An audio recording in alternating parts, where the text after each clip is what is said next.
Hello everyone! For today's video, tuturo ko sa inyo kung paano ako magluto ng authentic chicken biryani.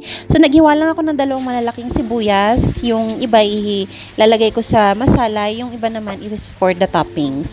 So, naghiwa lang rin ako dito ng dalawang patatas, isang malaking kamatis, and ginger garlic paste. Kung wala nun, okay lang, maghiwa na lang kayo ng pino.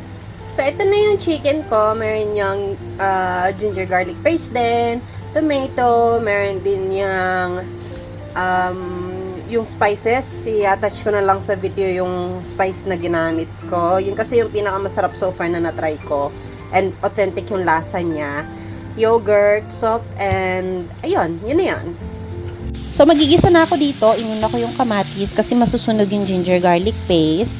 And nilagay ko na rin dyan yung patatas. Malalaki yung patatas ko kaya sinabay ko na siya sa chicken para sabay silang maluto. Pero kung medyo maliliit yung patatas ninyo, is unahin nyo yung chicken. Pag halfway na yung chicken, saka nyo ilagay yung patatas para hindi siya madurog.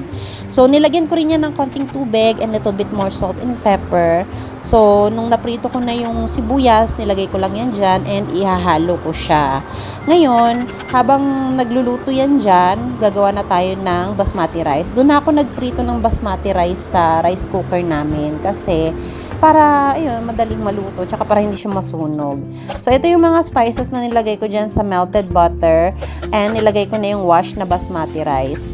So, nilagyan ko rin yan ng tubig, enough na tubig para maluto siya and nilagyan ko din ng itlog sa ibabaw, syempre para, alam mo na, madaling maluto and nilayer ko lang yung chicken with the rice, chicken masala with rice, tapos ayan, nilagyan ko siya sa ibabaw ng saffron water para mas masarap and iin-inin ko pa yan dyan ng mga 15 to 20 minutes over very, very low heat. And tada! Ito ng ating napakasarap, authentic, and very, very tasty na chicken biryani. Thank you so much for watching!